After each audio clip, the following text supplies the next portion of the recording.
Yeah. Pro Fan Sports Podcast. Let's get it. Pro fans, tune into the program. Every single week, get the dope, fam. Sean on the mic, very flat too. Keep you updated, that's what we do. Pro fans, tune into the program. Pro fans, tune into the program. Pro fans, tune into the program. Every single week, get the dope, fam.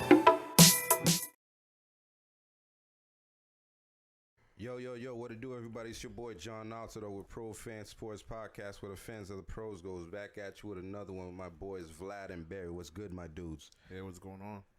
Hey, what's up, guys? How's it going? We're on to episode 28. That James White. Yes, the big James White episode. Yeah, big shout outs to James White. Definitely, this episode's for you, bro. Definitely. You already know that, man. Hope everybody's doing well out there. And as always, please follow us on social media. We're on Instagram, ProFan Sports. ProFans_sports. And then we're on Twitter, .com/ProFanSports. We're on Facebook.com/ProFanSports. And YouTube, if you like to watch the episodes on YouTube.com/ProFanSports. Reminder, we drop every Tuesday morning on all major streaming platforms, and our videos drop on every Wednesday, so be on the lookout for that. Today on the show, we'll be discussing the NBA, the NFL, MLB, NHL, soccer from Vlad, B-Money Lifestyle from our boy Barry. So let's get to it, man. We're going to start off with the NBA. So the NBA playoffs, man, it's the Eastern and Western Conference. Last time we spoke, last episode, there's been 2 games since then, right? Yeah. 2 games for the Celtics. Yeah, for the C's. Yeah, Mm-hmm. yeah. And then, so last night we saw Lakers versus Denver. The Lakers punched their ticket into the championship, so they're the final. You know, they have lived up to expectations, and they're going into the finals, man. Did you?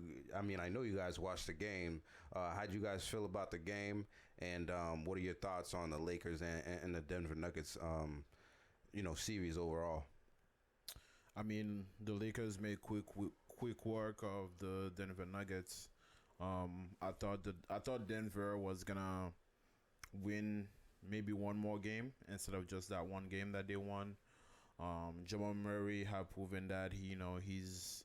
I think this is his 3rd or 4th year in the league, and he's proven that he's money and he can play. He's a dog out there, and you can depend on him to win a game or multiple games if you need to, especially in the playoff.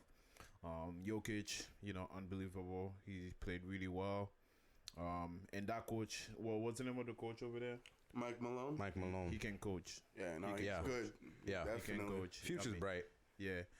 No doubt. That team coming back from 3-1 twice, and if the Lakers had let them win last night, I think it would have been a problem. Yeah, it would have been a problem. But but LeBron James, his greatness didn't let that happen. He took control of that game at the end last night and just closed it out. And you could tell he was not planning on playing another game against these guys, and that's exactly what happened.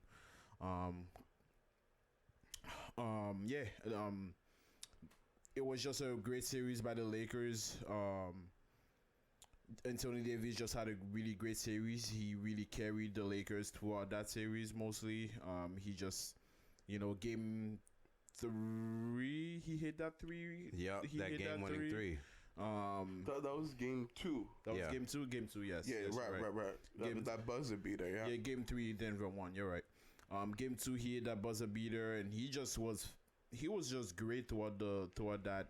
I think he was better in that series than the previous series. I feel as though he Houston established his dominance a lot more in this series. I mean, the Lakers right now, the favorite to win the championship, the Larry O'Brien Trophy. So it's gonna be up to somebody in the East to stop them. Right. Yeah, man, this was certainly a series that I wasn't too surprised about as far as how it turned out. Last week I had said that I couldn't see this series going past 5 games, and that ended up being the case. I just knew that as great as Denver was, and definitely big shout outs to Denver. They've had an incredible postseason run and had done, some really special things, especially Jamal Murray and Jokic. They've proven that they're superstars in this league, and they're going to be very good for a while and for the years to come. But the Lakers just showed that they're on a different level than pretty much everyone else right now.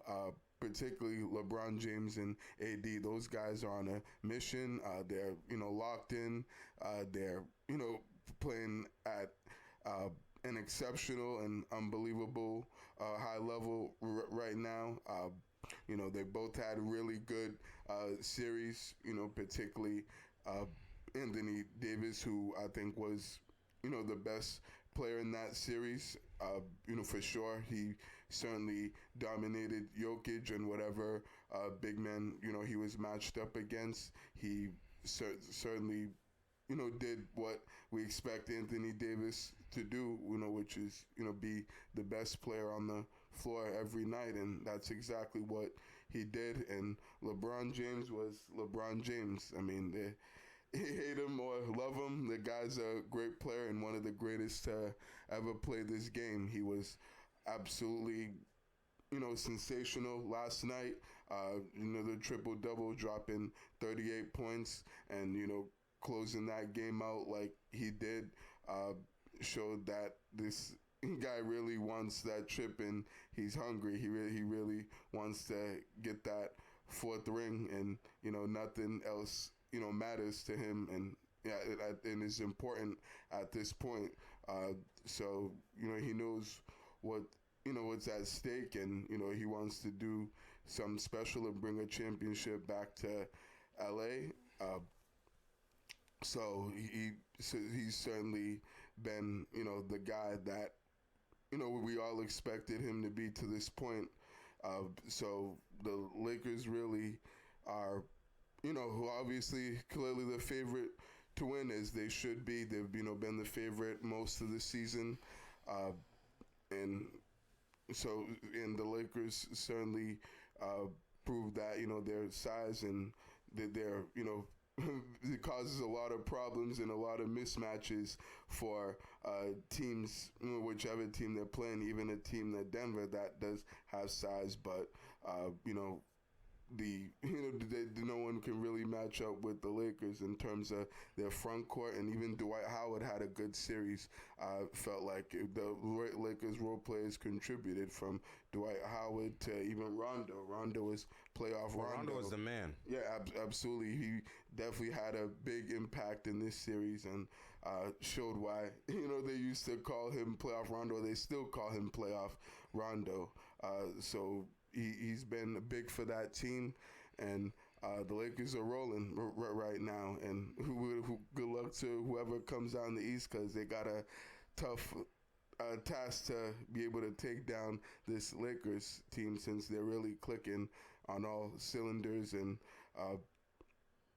really don't have that a weakness. I mean, they do, but I mean, it's going to be hard for either one of those teams to be able to expose that. So shout out to the Lakers for making the finals, and to LeBron for getting back to the finals again for the 10th time in his career.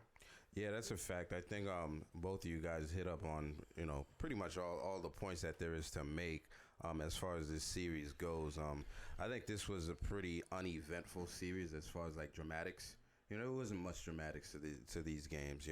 I think much respect definitely goes out to Denver, because they're really a scrappy team. Absolutely. And I don't think they were afraid of the stage. I just don't think they were experienced enough and had quite the right personnel to actually go against the Lakers and actually be able to get through, because Jokic alone can't do it by himself, because everybody else is undersized in comparison to the Lakers. Pretty much the whole league. You got Dwight Howard, JaVale McGee, and Anthony Davis, in the paint. Like, that's they're skyscrapers, man. And you're not gonna Absolutely. get much going on, and I feel like they really care about defense, and they clamp down on defense, and they went 4-1 pretty much all series they've played so far. Yeah. They've lost one game in every series, so clearly they're on a mission.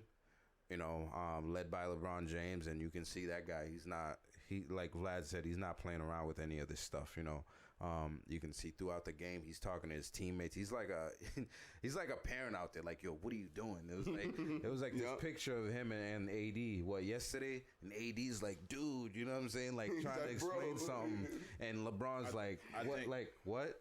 Yeah, I think the better term is player coach. Yeah, he's definitely a player coach. But he is older than a lot of these guys in his locker room, so I can see where they can look at him. And also it's kind of like he's kind of having like the Brady effect right now. His basketball IQ is like, oh my god, unbelievable. Else, so yeah, Oh yeah. yeah. And I think that speaks a lot to his greatness, man. And like you said, he's taken his third team to the championship. Anthony Davis definitely carried the team. Don't get that twisted. But when you're on a team with LeBron, he's most likely gonna get the shine because he's been doing it so long and with his storied career. Like you said, 10th finals appearance. What do you guys think this does for LeBron James' legacy, if anything? I think it improves his legacy. I mean, taking 3 teams to the NBA finals is no joke, and I don't. If they win the finals, I don't expect him to win the finals MVP. I would expect Anthony. Imagine Anthony Davis. I would imagine Anthony Davis would take it, but you never know. LeBron can turn it another level or another notch. So maybe, but Playoff mode. just Right. Yeah. As he did last night. Yeah. Yeah, just in general, him bringing the Heat, the Cavs, and if he brings the Lakers back to a championship, I think that's huge for his career. Winning it the year that Kobe unfortunately passed is huge. Is also huge. And I think it's gonna raise him to that greatness level. I think the argument that people always make about LeBron James versus Michael Jordan, I think that argument is gonna be even more prevalent if he wins his 4th championship. And I think both sides are gonna have good arguments to argue both sides. So as of right now, I'm gonna take Michael Jordan's side myself, but I think the other side is always gonna have, if he wins the championship, they're gonna have a really good argument about how good LeBron have been over this past 17 years, and he doesn't look like he's done. It looks like he has at least a couple more years. Couple more, man. Yeah, absolutely. This certainly, helps his legacy tremendously. Excuse me. I think it's, certainly, helps in a lot, and it's good for him to take his third, different team to the finals, since he did it with the Cavs and the Heat, and now the Lakers. So this certainly is another thing to add to his resume and legacy, and another case you could make for him as being the greatest of to ever play the game. So I definitely think he still has some work to do, as he knows that job's not finished and not done yet. He still actually has to win it in order for those arguments between him and Michael Jordan to be prevalent, because he can't come up short and not get it done again in the finals, and then say, oh, if he comes up short, just sorry to cut you off. No worries. That's gonna bow against him. That's gonna be an argument against him. So most definitely. He definitely, especially with AD and with the teams left, he can't come up short. Yeah, no question, Vlad. I certainly agree with that.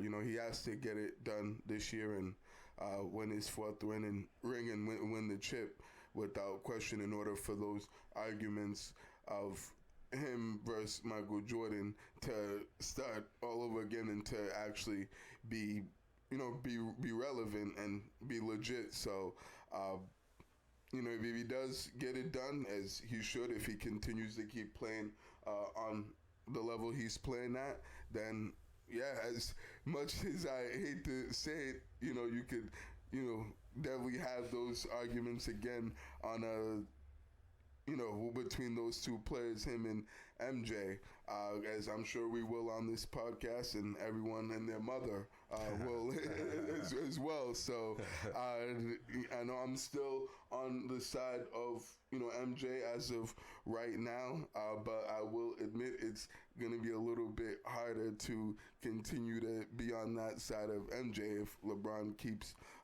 winning and keeps playing at this level. And as you guys said, that the guy looks like, even though he's in year 17 and 35 years old, we can see, wouldn't be surprised if he ends up playing on this level for another 2 to 3 years and could possibly win at least a couple more championships. He could, match him, especially since, AD's most likely going to stay there. So if him and AD continue to play well with each other and AD's happy and the Lakers pay him as they should, then he certainly has that chance to catch up to Jordan and come pretty close. So, it's certainly going to be interesting to see, whether he can do that for, the rest of his career. But he has a great opportunity to be able to get closer to that this year in the finals. By beating either the Heat or the Celtics, whoever comes out of that series. Yeah, man. I think I agree with a lot of the stuff that you guys are saying for sure. And he's already in the conversation for that, right? What you're talking about, the greatest of all time. And I think I think you guys know where I stand. Like, the guy has an argument, you know what I'm saying? So I think a lot of people, fairly use the fact that he's 3-6 in the finals. You know what I'm saying? Mm-hmm. But for me, it's like, man, I'd rather go to the finals than not at all. You know what I'm saying? For me, but in my lifetime, he's literally the greatest player I've ever seen. You know what I'm saying? Since I've started watching basketball, 10 years of my life, like, this guy has gone to the finals. You know what I'm saying? Mm-hmm. So, like, that's a big chunk of my life that this guy has been going back to the finals, and it's more power to him. And I think we'll definitely have that conversation when it comes. And I think if he loses this year, I will really hold it against him if he loses this year, because this is like the year, like, he's like slated, like, you have to win this. You know what I'm saying? It's like you can't lose this. It's lined up exactly.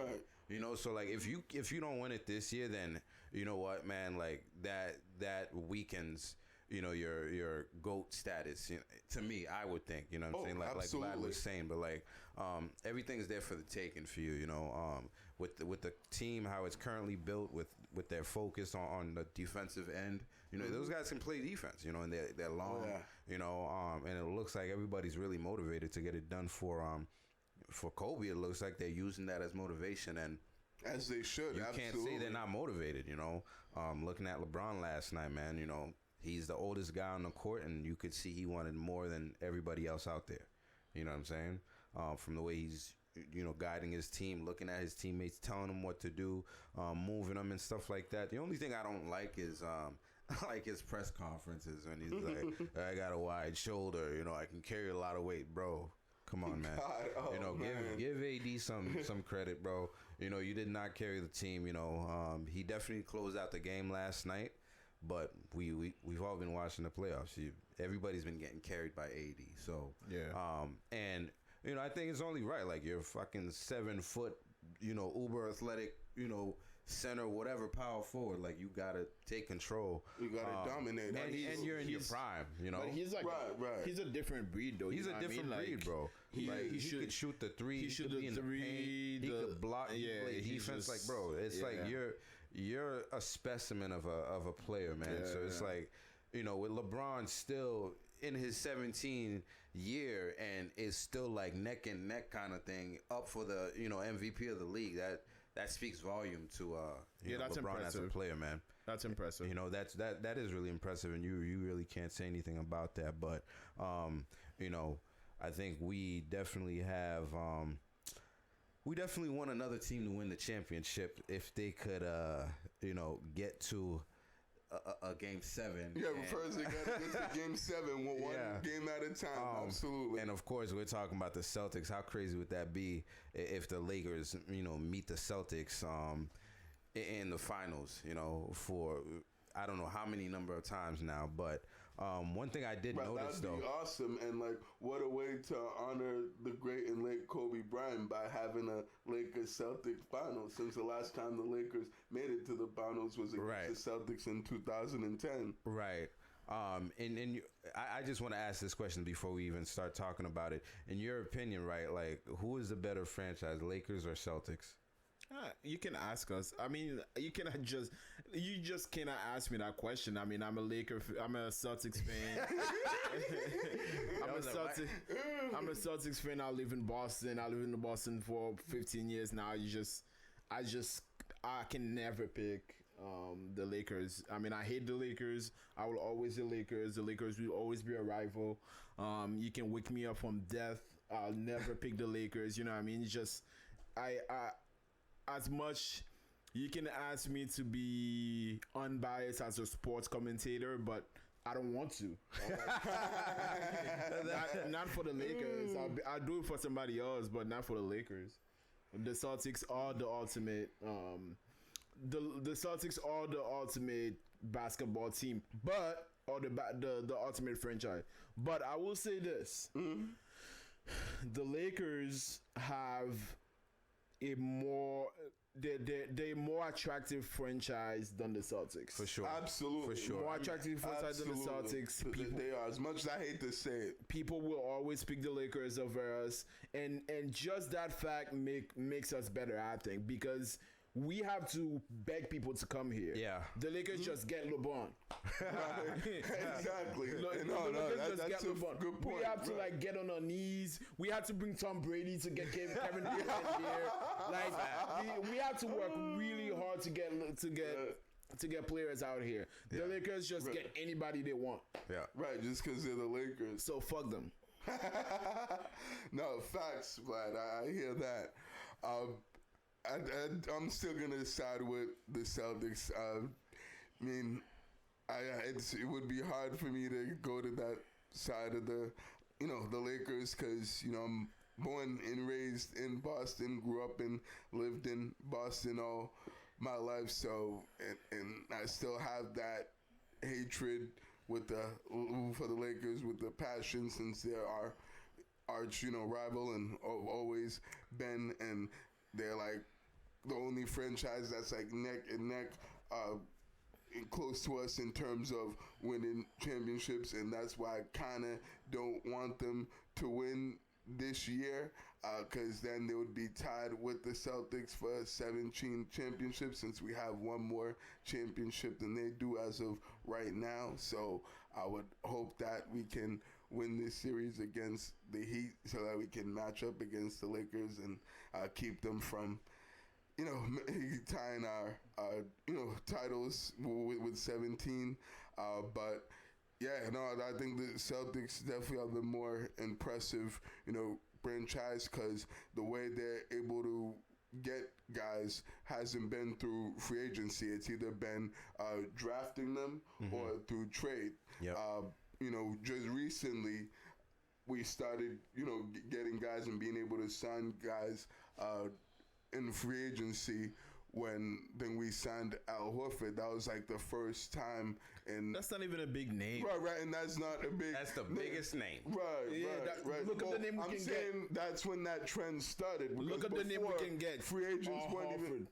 Right. But before, when free agents weren't even looking and didn't even think twice about coming to Boston, and they didn't even want to play for the Celtics. So pretty much that kind of trend changed. But you're right, like it's nowhere close to the level of the Lakers in terms of being able to attract and get free agents. So the fact that they haven't been able to do that, it definitely is much more impressive because it makes it more challenging to be able to win and compete That's for a good championships year in and year out, because now it puts pressure on the front office as far as like the GM and the guys who build that team to be able to draft well or be able to make those trades and bring the right guys in to be able to build a championship caliber roster. So that's how I've always looked at it from that standpoint, and that's why I think the Celtics have been the better franchise than the Lakers to this point. Yeah, I'm gonna put a rest to this whole debate right now. I think the whole 16 and 17 thing, right? So the Celtics have won 17 championships and the Lakers have won 16 championships. And I'm gonna side with the Celtics on this one, right? Just like you guys. And I think I seen a stat yesterday where it said LeBron has been to more championships than all but like 3 franchises. And that's the Lakers, Celtics, and the Golden State Warriors, right? But another stat that I saw that made me think, Boston got this all the way. The Lakers have been to 32 championships. They've made 32 championship appearances. Mm-hmm. The Celtics have made 21. We got 17 chips. They got 16 chips. Wow, I didn't You know what I'm saying? So you've that's been impressive. Why to what, 11 more championships, and we got more than you? The debate's over, man. The debate's over. Pretty much, that's it right there. No, that's a great point, John. I didn't even know, wasn't aware of that. Yeah, I wasn't aware of that until yesterday. I'm like, holy shit, you guys gone to the chip that many times? Like you guys are saying, it's kind of like their careers like LeBron or something like that. They should be the greatest, but you know what I mean? But talk about being efficient though, and right. Like Celtics 17 out of 21. Yeah, That's efficient, boy. Absolutely. I take that any day. Yeah. Oh yeah. No doubt. Facts. You know what I mean? But let's move on to the Celtics though, man. And I think based on the things that we were discussing prior to this series starting, and our comments in prior shows about the Celtics, I think we're all pretty surprised as to how the series has unfolded, unless I'm wrong. Unless one of you guys knew that Miami was going to look how they've looked so far. So the Celtics in Miami, they're 3-2 right now. Celtics backs behind on the wall right now. And last game they actually won. They're alive still, and tonight they're going to play tonight, which is Sunday, the 27th. They're going to play their 6th game to see if they can go to the game 7, right? Yeah. And I don't think the Celtics have won back-to-back games in this series yet, right?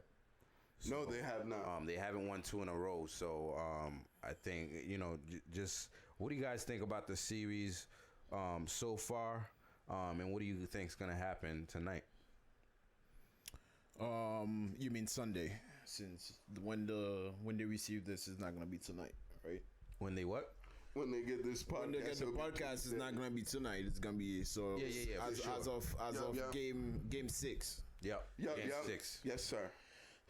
The series. It's not that it's not that it's not a surprise, John. It's not that I did not expect us to play that poorly, but I also knew that Miami had the firepower and the resiliency and the dog in them to beat us if we're not taking them seriously and if we're not playing well. You know what I mean?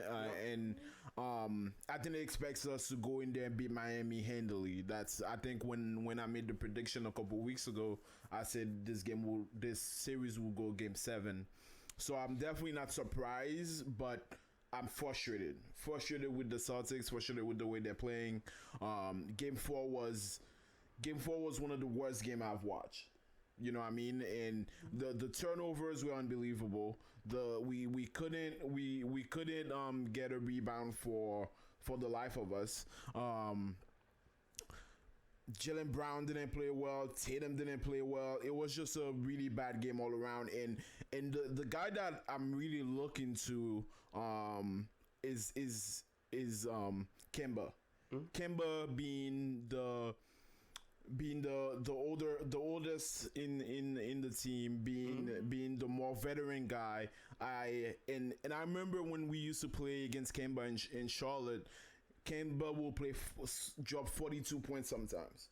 You know what I mean? 42 points sometimes. And I haven't seen him done that as a Celtics period in the regular season or in the playoffs. And now that we are fighting for our lives, I still haven't seen him do that. And we have to give credit to Miami. We have to give credit to our exposure. They're doing a great job at frustrating him. They're doing a really good job frustrating him and not giving him the all the looks that he wants. He has to almost fight for everything that he's trying to get. So game 5, terrible start. One of the worst start I've seen the Celtics have toward the playoffs. And when I was watching game 5, we were down 3-1. So game 5, we had to win game 5 in order to advance to the next game or get a chance to go to the next game. And that first half we played terrible.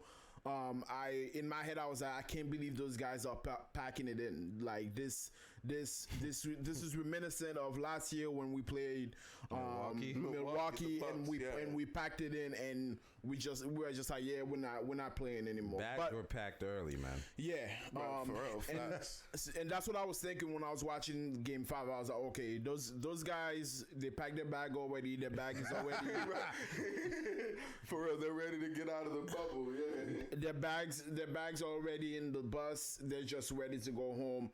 And then Tatum had a second half of his life. Tatum had a really good second half. I give Brad Stevens credit for bringing Ernest Cantor in. Ernest Cantor occupied the paint in the offensive side, and he gave us a really good boost to win that game. We played better on the board. We attacked the zone a lot more. We attacked the paint. It was great. In the first half, Robinson was killing us in the paint. We stopped that. We played better defense. We played really good defense in the second half. So in order for us to win the series, the way we played in the second half of Game 5, that's what we have to continue doing. If we play the way we play in the second half of Game 5, we can definitely win the series. But I haven't seen it, so I don't think we will. I just haven't seen it. The Celtics haven't given me the confidence that they can sustain what they did in the second half of Game 5. If they do it, I mean, I'll be the happiest guy, happiest Celtics fan. Yeah, absolutely. But I right now cannot go out of my way and be like, I trust the Celtics to win. I cannot say that because they've only done it for the second half of Game 5. So now, if they can do what they did in Game 5, in the second half of Game 5, in Game 6, then we can definitely win this. But so that means Kemba needs to play better. That means Tatum needs to be aggressive and not hesitant, and not have the half he had in Game 4 where he didn't score any points in the first half. Right, that was unacceptable. Unacceptable. Like he even said it too. That should never happen. Exactly. Never. So he needs to play better. And I think Brad Stevens needs to figure out who he needs to have in the paint. Is it Ernest Cantor that he needs to have in the paint earlier in the game, or is it what's the other guy, the Time Lord? I haven't seen the Time Lord really in this series. Yeah, he hasn't played that much. I don't know. Can he help? He helped us a lot in the previous series against Toronto. You're right. He did play well in that. But series. I'll let you guys go, and then yeah. And we'll talk some more about it. No, you brought up some good points without question. This has been extremely frustrating and discouraging, and just kind of like, it makes you kind of pissed off series if you're Celtics fan watching this because, you know, we know that this team is much better than what they've played to this point of the series. You know, I haven't been too happy with the way they've played overall to this point in this series.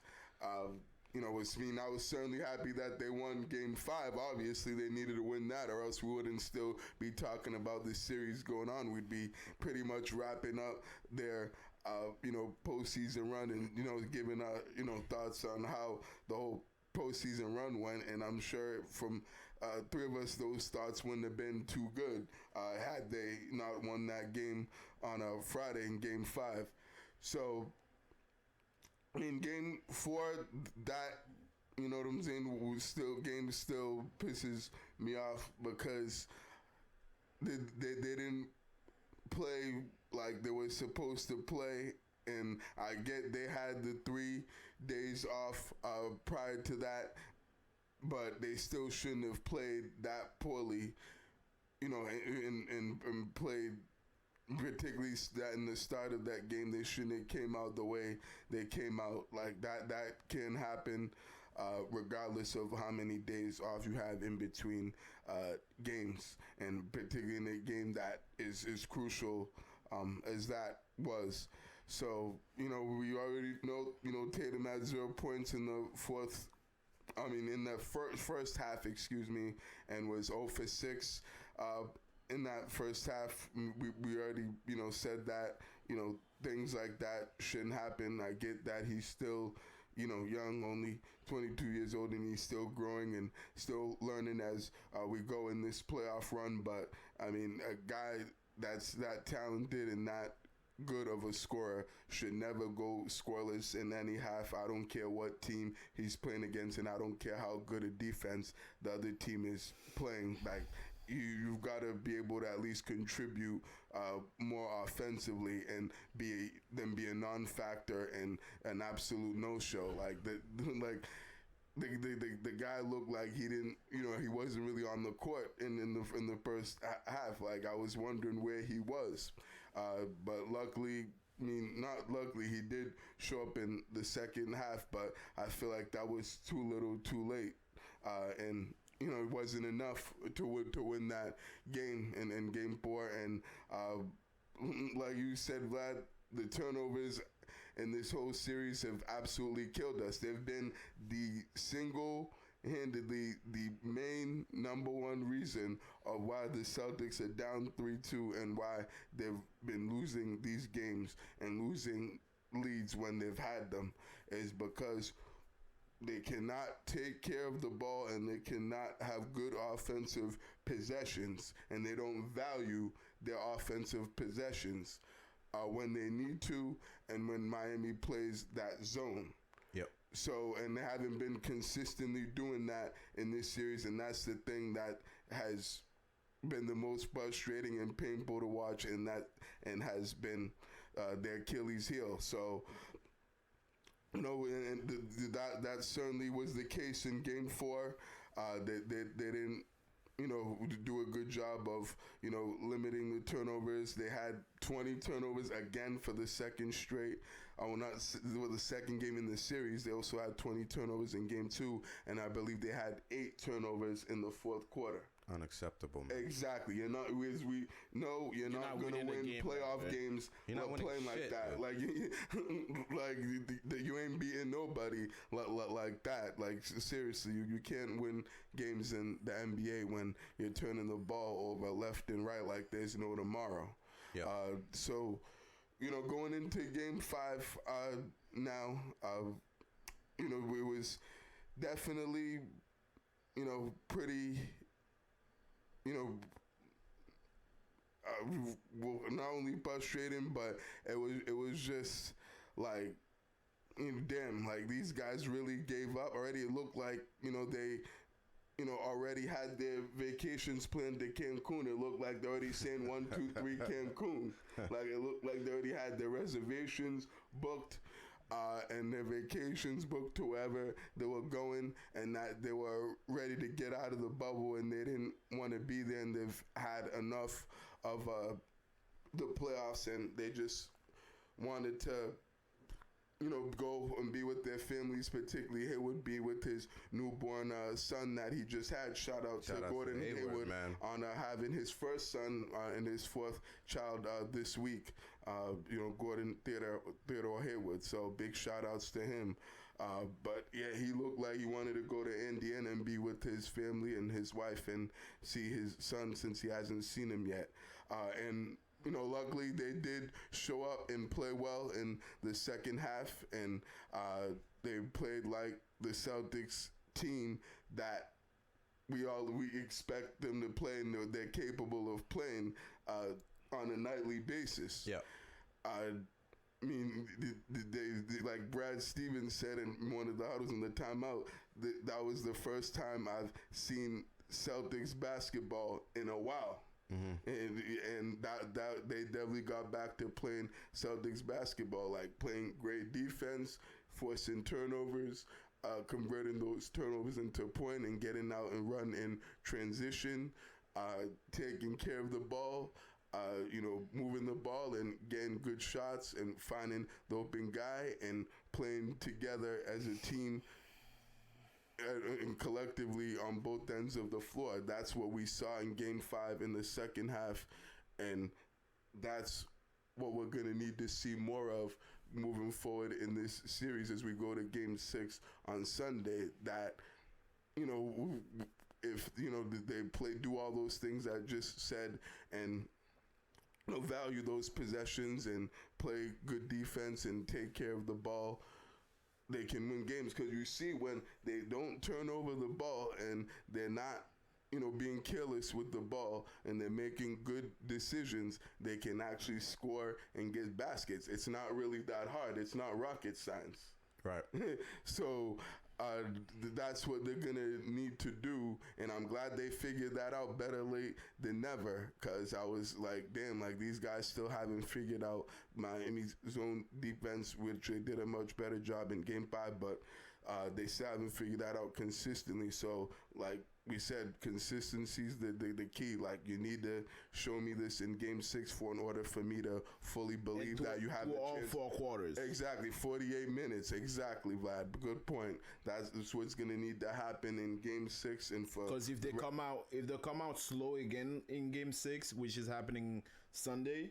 Yep. Man. Yeah, then I don't think what happened in Game 5 is going to happen. You're right. I don't think Miami's going to let that happen again if the Celtics come out flat and look as terrible and as awful as they did in that first half. If they do that in Game 6 on Sunday, like, you can forget about them having any chance of winning this series. So, I mean, I feel a little bit better about the series. That they won Game 5 and that they showed that they can play well when they're all playing together. But they're gonna need to show me that in Game 6. If they do show me that in Game 6, then I'll feel pretty good about their chances in Game 7 and being able to win that Game 7. But until then, I'm not sure on how this series is going to go and if they're going to be able to, come back and then win the series and force a Game 7. But I feel like if they do win this series, they do win Game 6, because when we keep that one game at a time mentality. If they do win Game 6, then I feel like they most likely will win Game 7 and, and get past the Heat and move on to the finals against the Lakers. So we'll see what happens in Game 6 on Sunday. And, and I think that's pretty much what this series comes down to, is who can be the better team and make the less mistakes, on Game 6. And who does that, they'll win this series. Yeah, man, that's for sure.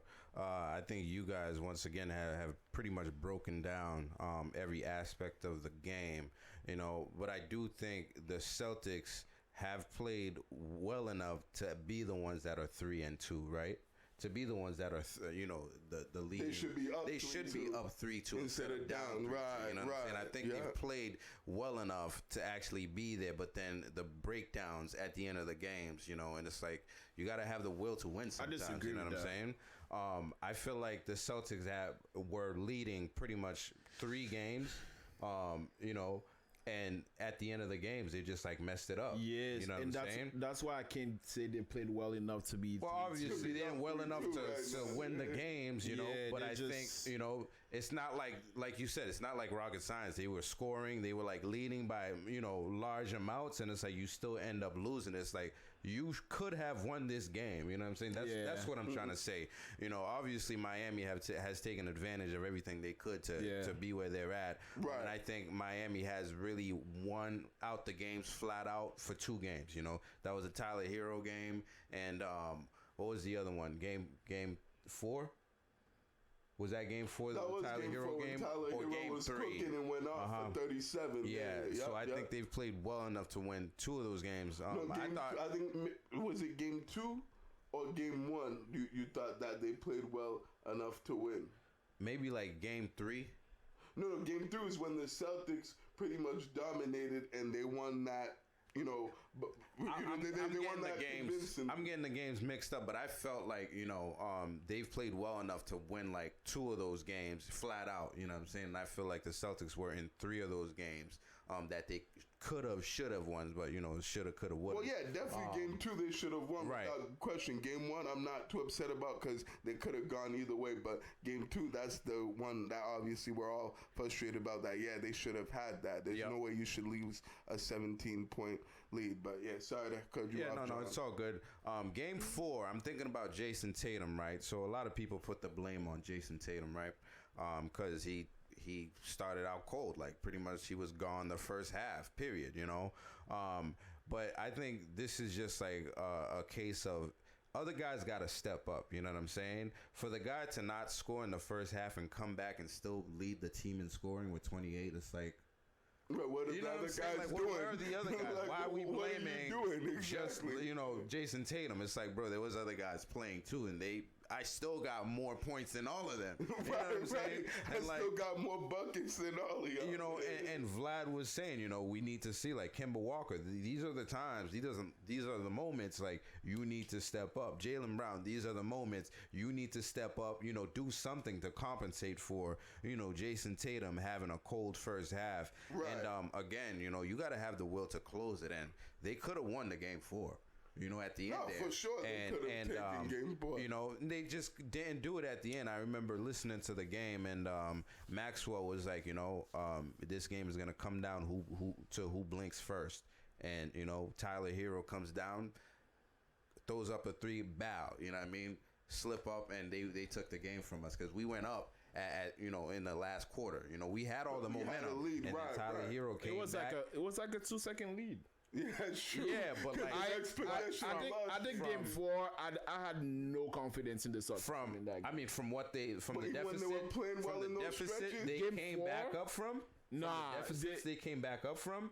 Right. But Miami did the same thing to us, and they took the game from us. And the Heat knows how to close the game, And that's what I'm saying. They had control of that game though.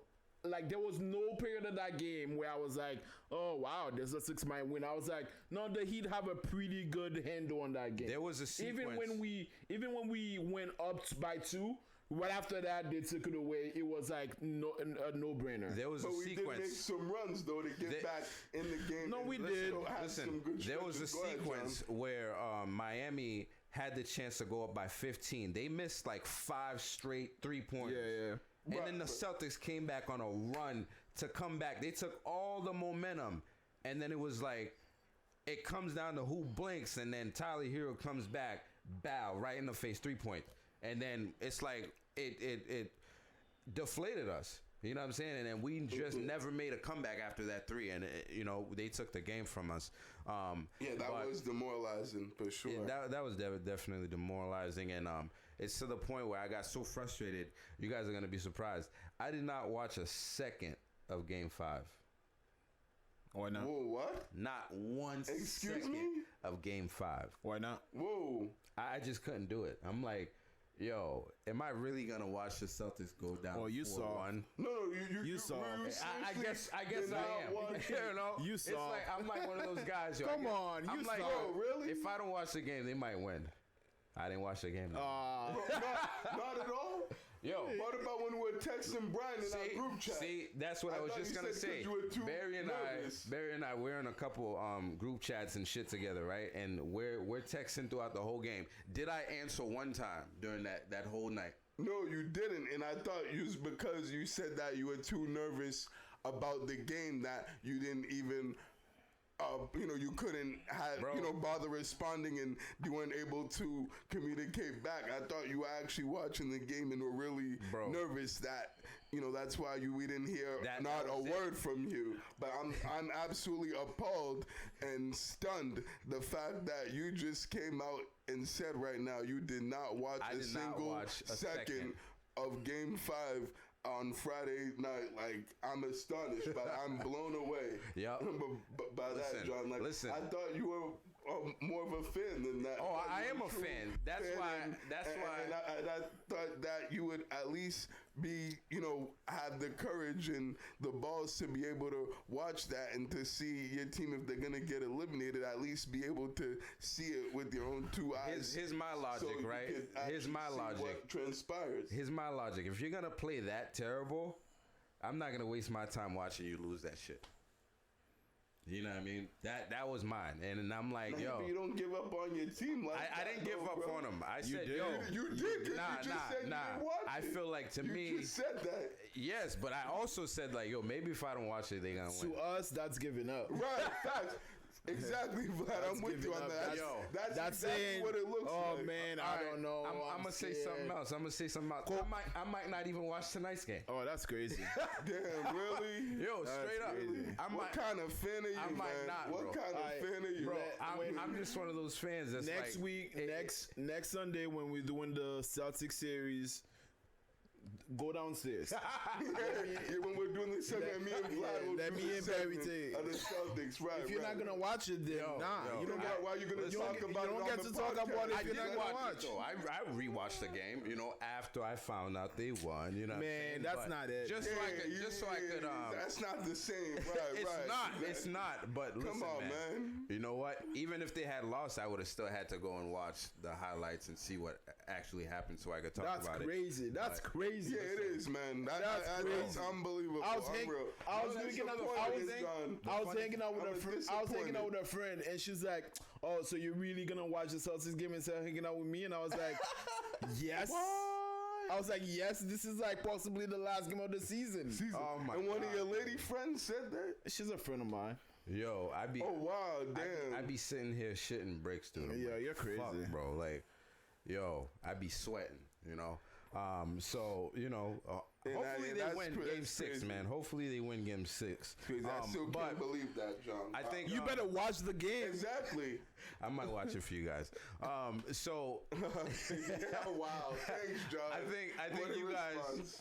I think you guys have touched up on what the Celtics have had to do, will need to do to actually make sure they go into a game 7. So, do you guys want to briefly touch on, what they will have to do in game 6 to make sure they secure game 7? I think Kemba needs to step up. I want better from Kemba. I think we need to keep attacking the zone. We need to have a better presence in the paint. Do not settle for the threes. If the twos are there, take the twos, because you take the twos, you get the end one. It's a 3-point. It's a 3-point play. So attack the zone. That's my thing. Attack the zone. Play better defense. Yeah, I mean, they're certainly going to have to, not turn over the ball. Yeah. That is the biggest thing, particularly when they go in that zone. Miami tends to cause a lot of turnovers and, in the bad possessions for the Celtics where they, either take the ball and score in transition on a fast break, or they force the Celtics to take, bad shots. So, if they're going to win this game in game 6 and get to game 7, they're certainly going to have to do a better job of that. Gonna have to continue to play well defensively and defend the pick and roll, especially when Dragic and Ebua, are on playing that 2-man game and play pick and roll, whether it's Jimmy Butler and Ebua. So they're certainly gonna have to keep doing a better job of that. I thought they did well. What's his name? Bam Adebayo. Oh, okay. I said Adebayo. I called him by his last name, Adebayo. I said I made sure I said that correctly. Right. Exactly. So they're gonna have to defend that, because that's pretty much a big part of Miami's offense and what they've really killed the Celtics with on that side of the floor, and do a good job of defending those shooters, and don't let them go off and cook you the way they did in Game 4 when Hero gave you buckets and dropped 37 on your heads. So definitely don't let that happen again. And and pretty much the key guys have to play like themselves. I want to see Jaylen Brown continue to play like he did in Game 5. I want to see Jason Tatum continue to play like he did in the second half, and I want to see Kemba Walker play well and make good decisions and take good shots and be efficient with the shots that he takes. So, and Gordon Hayward as well. I want him to do the same thing and contribute as well as the bigs. Thought they did a good job in Game 5. I think they're going to need to do a good job in Game 6 as well. I like bringing Kanter off the bench. I don't want him to play too many minutes because he's horrible defensively, and particularly on the pick and roll. So the 10 to 12 minutes is fine with me. But, definitely when they put you in there, be ready to play and contribute. And if they do those things, I believe they'll be able to win Game 6 and force a Game 7 on Tuesday night. Yeah, I definitely don't disagree with you guys right there. I think the most important thing is Daniel Tice has to show up tonight, man. I think he gave us a really good boost last game. Yeah, he was a beast. He did his thing. Game. So that's what I'm looking forward to. See what the bigs do. See if Enes Kanter can provide us with that energy again like he did the last game. So that's what I'm waiting on, and I think that's going to be key for us to push the game to a 7-game series. As always, good luck to the Celtics, man, and hopefully they can get a Game 7 for sure. I think we'd all like that, and I agree. By the time you guys listen to the podcast, you guys will know what the we'll the see. result would be. Right, Fingers crossed. Fingers crossed. Fingers crossed, man. Yeah, hopefully they can pull it out on Sunday. So yeah, I think I agree. I agree with Barry though. If the Celtics win a Game 6, I think they take the series, man. I agree with that as well. I don't know why. I just feel like that. Jimmy Butler will be shaking in his boots. For sure. Right. That's just as well as the rest of those Miami Heat team. Right. But some NBA news, the commissioner came out and said basically that the season, which everybody thought was going to probably start around December, it's probably not going to start until around January 2021, maybe mid-January. He didn't even say yet. He didn't say when in 2021. Right. I'm thinking though, if it's not December, you're gonna go into January. We're gonna do January 1st. It's like he could be beginning of January. That's possible. New year with a bang, right? Right. With the new NBA season, right. That's a good way to ring in 2021. So that's certainly a possibility. We will have to wait and see what Adam Silver and the NBA decides to do for the start of next year. For sure, man. Another news, Billy Donovan, former OKC head coach, he signed a 4-year deal with the Bulls this past week. Yeah, I mean, I don't even know what to think about that. I don't even know what the Bulls really have going on. So they have Levine and Markkanen. Yeah, but I don't know. Maybe is he good at building programs? If anything, yeah. I mean, you saw what he did with OKC. Yeah, so maybe he'll be able to build a good program out there. I think some coaches are not good at winning. They're good at building a program. So maybe he can go out there and like Doc Rivers. Or we don't know yet, Brad Stevens. Ooh, that's Shots shots. All right, that's a hot take alert right there. We don't know yet. We don't. Do we? We don't know yet, right? I'd agree with you, man. That's a fair point. I mean, we still don't know to this point. I mean, we'll have to see how the rest of these playoffs go. But you're right, that's still an unknown to this point. No, that's fair. That is definitely fair. And lastly, for the NBA draft is going to be November 18th. So after the championship, we'll get an NBA draft. You know, this sport this year has definitely been year round. You know what I'm saying? So we've gotten a lot of, you know, including the hiatus. You know, we've gotten a lot of NBA this year. But let's move on to the NFL, man. Where it's NFL. I don't know what noise to make, but yeah, man. Yeah, I know we need to get those sound effects in soon for these segments, Well, right? I got the effects, man. I got the effects. You're gonna bring them out soon on one of these episodes, I gotta man. throw them in there, man. You know. Yeah, for sure. I'm waiting. Maybe episode 30 or something. Ooh, You know what I since mean? we are getting closer, and that would be a big episode. Yeah, I like how you think, John. That's not a bad idea, right? Yeah. Right. So I mean, NFL Week 3, man. You know, NFL's on and rocking. Seen some really good things out there. But you know, as always, this week it's the Patriots versus Raiders, which happened, and the Patriots won the game. So we'll talk about that. But before we start off, there's some news, you know, regarding the NFL. So the Giants signed Devontae Freeman. The 49ers signed Deion Jordan and Mohamed Sanu. The Patriots placed David Andrews, who has a broken thumb, onto the IR, and he'll be there for the short term. So he's going to be there for at least 3 weeks.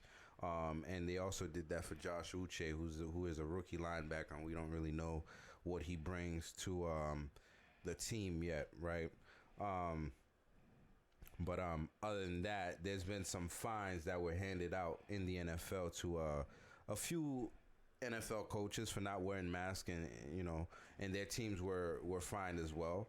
So that goes to Pete Carroll, Vic Fangio, Kyle Shanahan, John Gruden, and Sean Payton. The head coaches were fined $100,000, and the teams were fined $250,000, which is a hefty fine. Yeah, that's big fine. $350,000 for not wearing your mask. But you know, the NFL wanna make a point that the mask is important, and they don't wanna be the league that spread the virus, so they take that seriously, which is a good sign. So yeah. Yeah, no, absolutely. I'm with you on that. I know they even sent a memo out to all the teams this week, just giving them a warning and saying that if you don't, to all the coaches, if you don't wear your mask on the sidelines, like, you will be fined. Like, there's nobody that is safe, and everyone's going to be held accountable for that, as there should be. So I'm glad that the NFL is, really taking this, very seriously, and holding these teams accountable, and making sure that all the coaches and all the staff that's working on the sideline with the players are wearing their masks at all times on the sidelines during the games, as they should be. Yeah, I'm glad that they're taking it seriously, for sure. But I'm definitely taken aback by $150,000 and $250,000 for not wearing a mask. And I get it is for the look of the league. You know what I'm saying? They don't want the positive test. Like, it looked bad on baseball to see all these players catching coronavirus. So I can definitely see that. My only question is, like, the fact that none of the players are wearing masks during the game at all. Well, the players get tested. Do the coaches not get tested? I think the coaches get tested too, but I think, unlike the NBA, right, which is a bubble, the NBA is a bubble, so like nobody's getting in contact with anybody else as long as the league knows. With the NFL, it's like you still get to go home, you still get to interact with other people, so we don't know. So if you're not playing, then you should wear the mask. I do think the players should be like, I remember throughout the offseason they had this mask that was going around with a mesh in the front. that people were talking about. It would have been helpful if they had those, but they don't. So Right. Yeah. No, for sure. That's a good point. I'm with you on that. Was that it, Barry? Yeah, no, that's pretty much it. I know. Yo, that's when Barry surprising, keep how it short, and don't sweet. ask him if that's it. Right. Yo, Exactly. listen, Be I- excited. Right. You want me to elaborate? No, Like, no, you I'm good. trying to keep You it good. short and You sweet good, so bro. we can keep this episode and podcast moving. Right. Yo, I'm trying to get this thing going and making sure that we're on point with our answers and we keep them short and sweet and have that preciseness, Bro. as we should be. I know this is Now look at it. Look at it. Now you got him going. Right. Now you got him going. Yeah, thank John for that. Thank John. That's on John. Don't blame me for that. John wanted it, so shoot. Like you ask for it, you shall receive. That's that B money lifestyle right there. I think I was just caught off guard. I'm like, what? Wait, okay. Because I'm like, growing, guys. I'm learning. yeah, no facts. Aren't you happy that For you sure. know, I'm learning from my mistakes on previous episodes and showing that growth from that standpoint? Yeah, I mean, first of all, I think you're a very knowledgeable guy, so you No, got I a lot of appreciate knowledge that, to John. give us. It's just sometimes the timing of everything, we're like, yo, we gotta get the episode right. You know what I'm saying? Rolling, So right. It's We not, gotta it's not keep it moving. for the lack of saying good shit, because you're always saying good shit. So Right. you know what I mean? No, I appreciate that, John. Thanks a lot, bro. Yeah, for sure, man. I mean, I think you guys are right. I think you guys just giving me a different perspective on it. You know what I'm saying? Like they don't want, the spread. You know what I mean? You don't, because it's a product. You know what I'm saying? If you're gonna look at the NFL as a whole, like if we give you a mandate, that's what you do. If you can't keep the mask on your nose, wear that freaking visor shit that they're giving out. It doesn't look like it obstructs too much. Other than maybe your face getting foggy every now and then. Oh, are you talking the one that Andy Reid wears Yes. on the side? Oh, I love that. That's hilarious. You know what I'm saying? So, one that he wears on. Oh Matt man, Rule wears y'all it, don't too. think that's mad funny? I'll die laughing every time I don't think it's watch it. I don't think it's funny I because think it looks funny. I don't know. That's just what I think. That's my opinion. people wear it all the time. I think it's the I better. see people on the street wearing it. No, I hear you. I just think it looks funny on Andy Reid. Andy Reid That's what definitely I'm looks saying. funny, man. Well, he got And you can see it fogging up. he on got this Andy new Reid. he got this new anti-fog product he applied on there. And I'm not joking. Really? Yeah, Oh, really? I did not know I'm not that. even joking. For real? That's awesome. Yeah. Oh, That's damn. awesome. For real, Vlad? Yeah. Oh, word. That's Anti-fog dope. product. Yeah. Where they Well, selling that at? I know, right? Where did he get that at? For I don't know. It's They a got a Where they got I'm sure it's those a at? see he's wearing it. Look at that. It's- I mean, oh, that there looks you go. great. Like, I'm It sure looks it's just good. Yeah, I'm sure it's a spray you just spray on it and it doesn't fog. yeah, no. I Because mean, week one that was fogging up when they were playing the Texans. Yes. I remember Yes. that, and I know there were like memes about that too that I seen on the internet. So I'm glad that he invested in that product. That seems like a pretty good product that's worth investing in. yeah, no, for sure, man. Hey, man, if you don't want to get fined $100,000, which I would definitely not want to get fined, no matter how much money I have, wear that damn mask. And you see, even Belichick, this dude has the mask like halfway over his nose. It's not covering his mouth. It's just on his face. You know what's funny about Belichick? He finds the way to bend every rule. Antagonize everything. To bend Right. every rule. Oh, yeah. Poke something in Oh, everything. Yo, I remember last week Cam Newton was talking about, you know what? I might make my incentives and buy all the coach a new wardrobe. This dude pulled up to the press conference with holes in his sweatshirt. Like, that's not what we're worried about, Cam. The only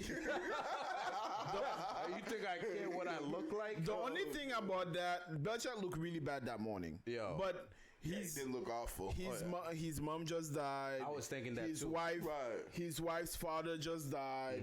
Right, One of his players' dad just died. I don't know, man. I don't know what's going on.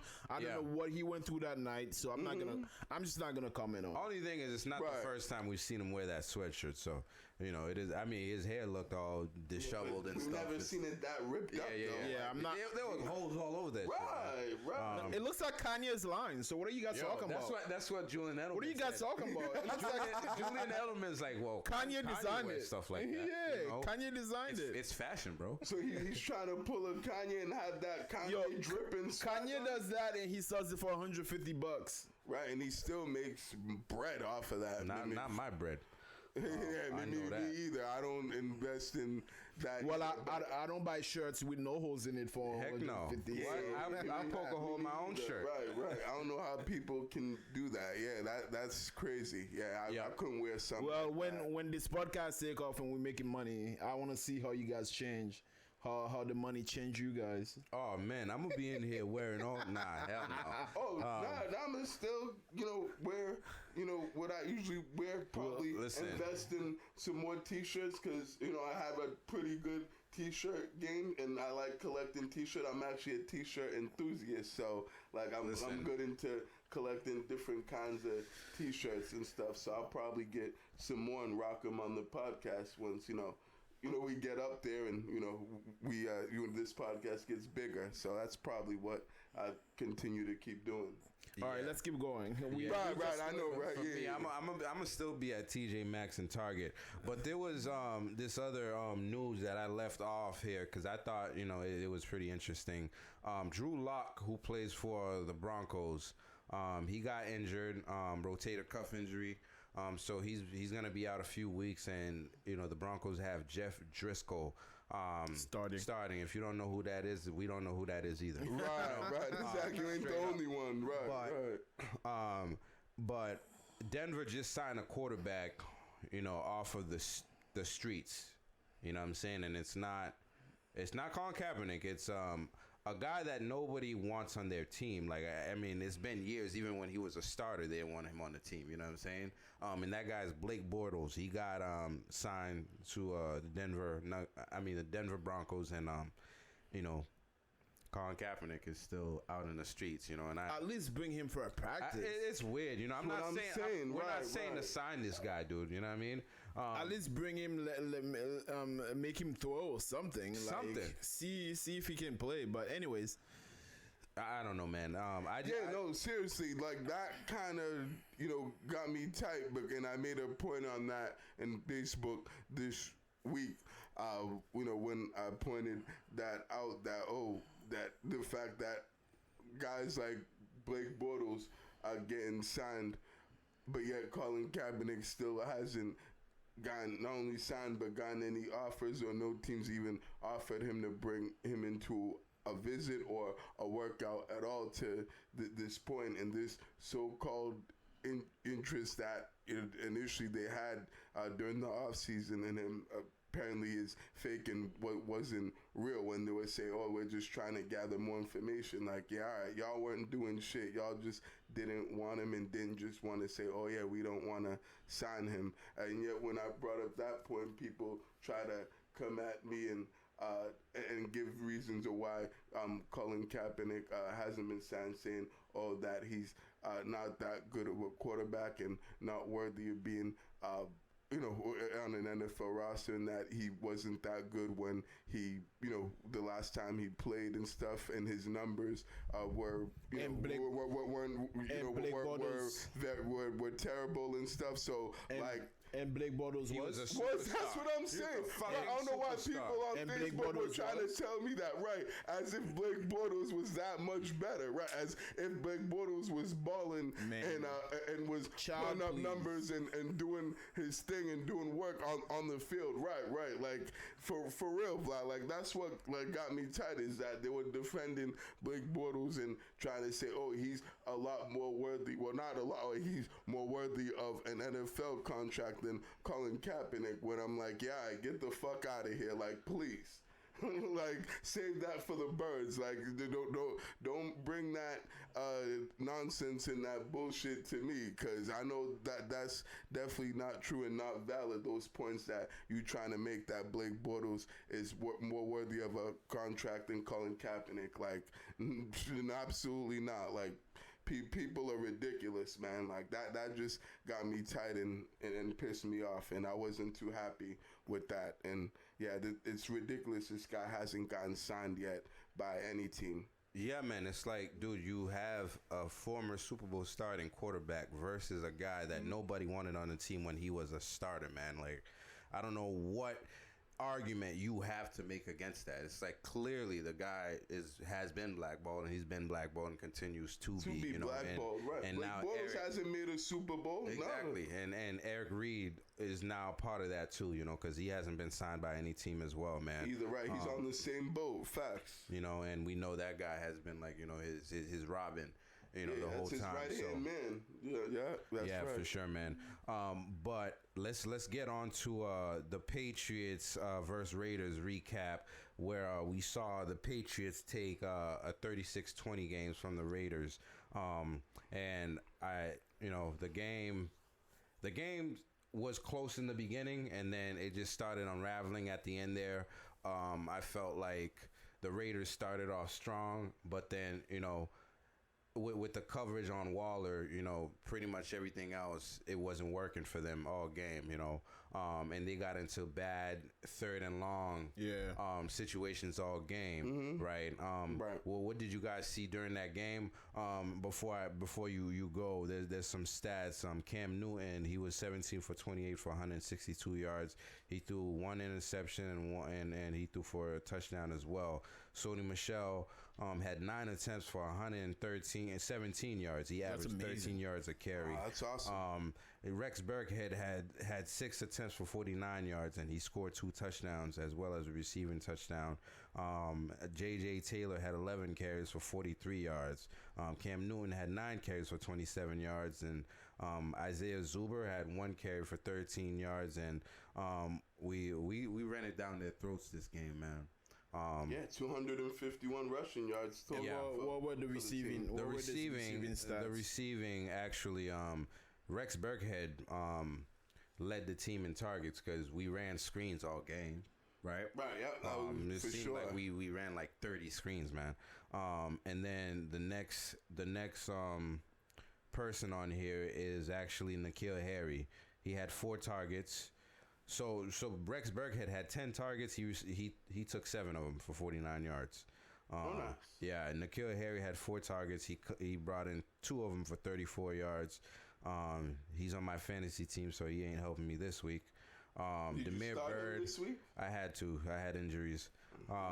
Demir Bird had 3 targets. He caught all 3 passes for 27 yards.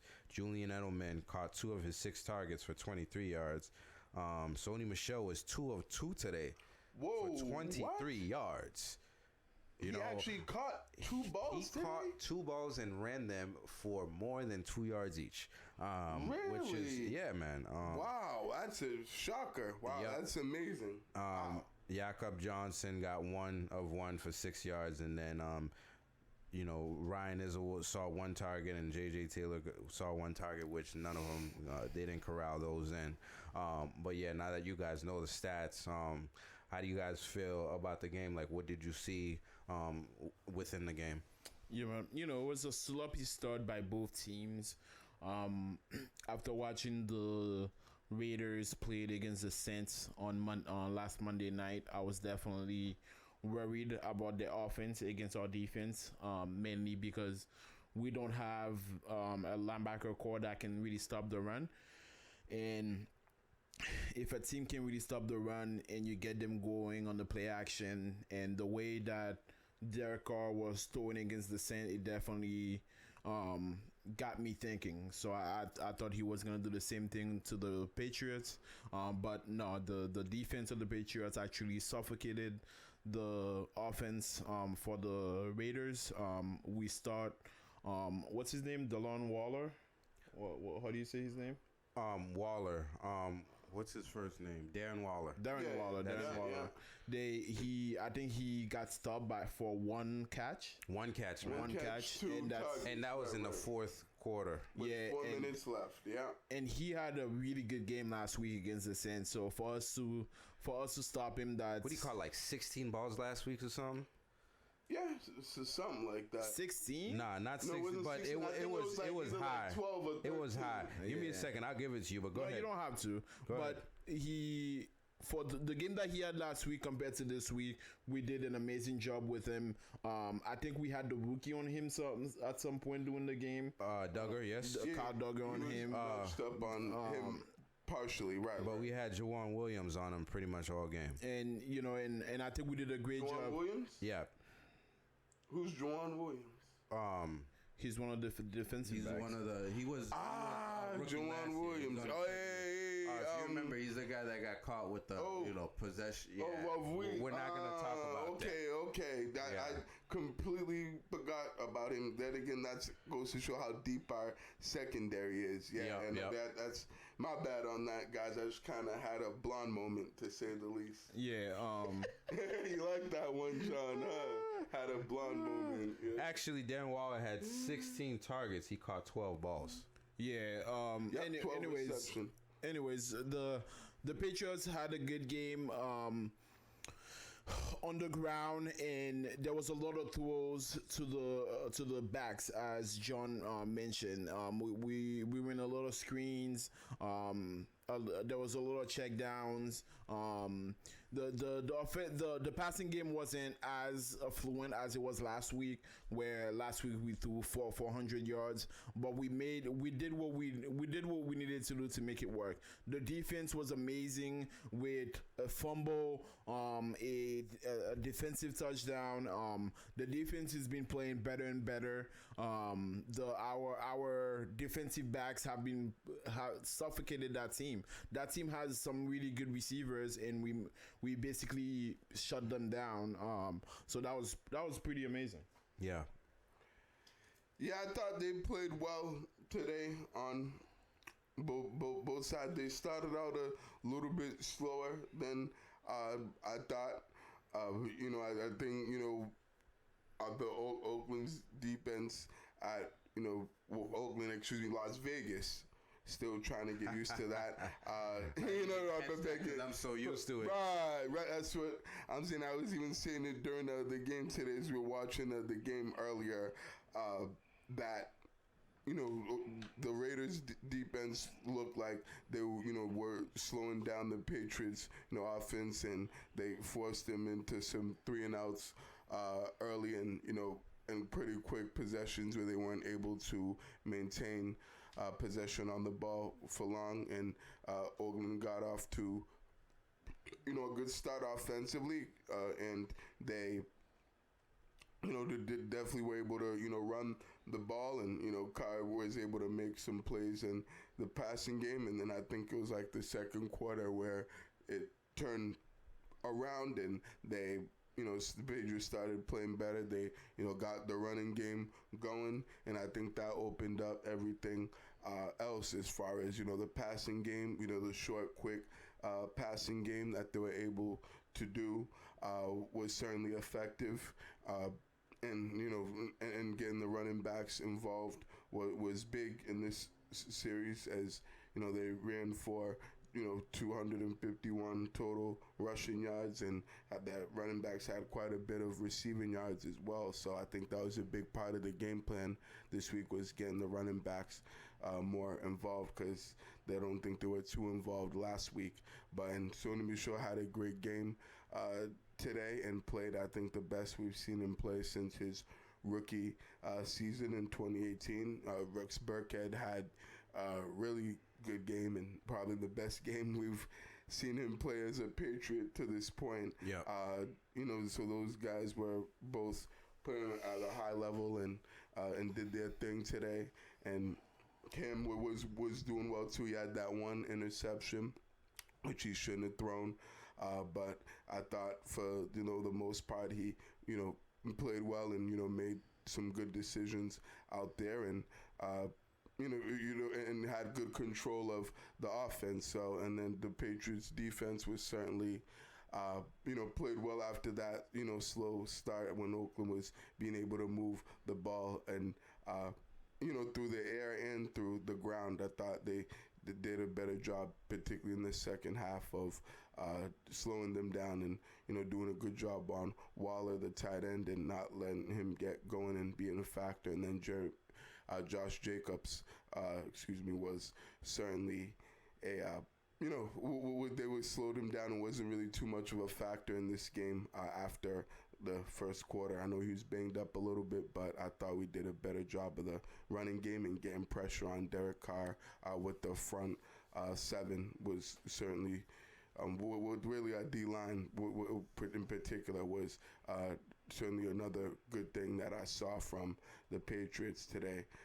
So yeah, they're gonna need to continue to do those things as they did, and they're gonna even need to do them better next week since they have a really tough game and matchup against the Kansas City Chiefs. So they're gonna have to be a lot better than what they were today. But I was pretty happy with the way they played this game against the Raiders, and that they got the win and they put up 36 points, which was impressive and the highest point total of the young season. Yeah, man. I think, again, man, you guys breaking it down pretty well. That I don't really need to add too much to it. I think we're just lucky that we are fans of a team like the Patriots. You know what I'm saying? Because to me, Cam Newton didn't do much today. You know what I'm saying? And we still won 36-20. You know, it's not like he was lighting it up, and right, no, he played well. He didn't have big numbers like he did last week. Like he did last week, you know what I'm saying? And it was a Rex Burkhead game. Yeah, it's like amazing that we can have a team that can do that, you know what I'm saying? And it seemed like at some points of this young season so far that we need Cam Newton to win us every game, you know what I'm saying? And I'm glad it's not the case, I'm glad we can win it in different ways. And it seems like, to me, like you were saying, Barry, we're playing the Chiefs next game.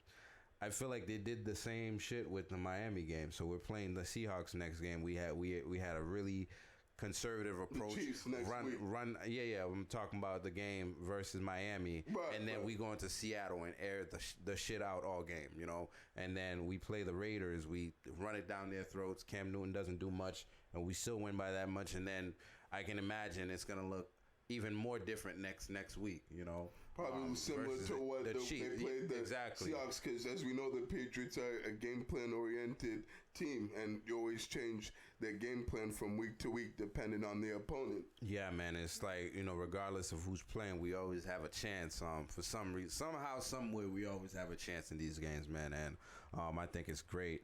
To be a fan of the team. But let's move on to the Patriots versus Chiefs preview, right? So I believe the Chiefs, they are 2-0 right now. They would play They Baltimore. had a really close game last week against the LA Chargers. They came back and took that game. They came back and won that game. I think it was by 1 point or something. It was by a field goal. They won by a field goal. Okay. But in overtime, Right. The Patriots are 2-1 right now after winning the game versus the Raiders. So Chiefs versus Ravens. So by the time they get to us, they might be 3-0 or they might be 2-0. What are you guys looking forward to that game, and what do the Patriots need to win that game? Well, it's gonna be a tough game. I mean, we definitely gonna have to air it out. I mean, we all know what the Chiefs offense can do. Yep. And I think as Belichick always does, he's gonna try to stop your main target, right? Which is Tyreek Hill. We're gonna put our best guy on Tyreek Hill, or if not, we're gonna double Tyreek Hill, have a safety on top and have a corner underneath him and play that way. So we're gonna try to take him away, but that doesn't stop the Chiefs offense, because we know they have more players than just him. So and they have Sammy Watkins, Nicole Hardman, Travis Kelce, Tyreek Hill. Weapons on weapons, exactly. all over the place. Exactly. So Clyde's Hilaire. Yeah, the running back, rookie running back, he's had a pretty good start. Right. So it's gonna be a tough game. and the Chiefs can run. When Andy Reid wanted his offense to focus on the run, they'll focus on the run, and we're not good against the run. So I think we're gonna have our hands full. Belichick is gonna have his hands full. It's gonna be a tough game. I think every game tells us who the Patriots are, right? Yep. In the Absolutely. past, we usually say we kind of know who the Patriots are, even though we can tell by game, but they have Belichick, they have Brady, we kind of know who they are.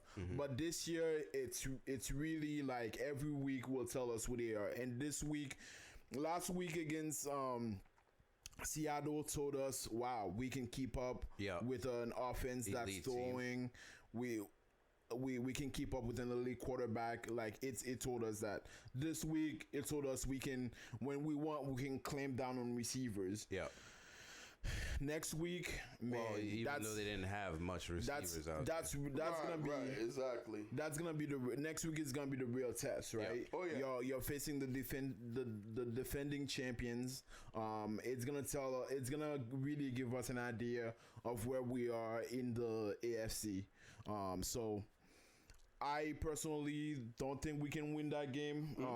But I do think Belichick is gonna pull out every trick out of his hat to stop the Chiefs. So I think it might be a little bit closer than we think. So I'm gonna say the Chiefs win by 8 touchdowns. Yeah, this is a huge game for them, and No, I'm talking for all of us, just to Yeah. make sure we're aware of the time. You know what I mean? Yep. I'm sorry cool, about that, cool. Barry. My bad. yeah, no, it's all good, no worries.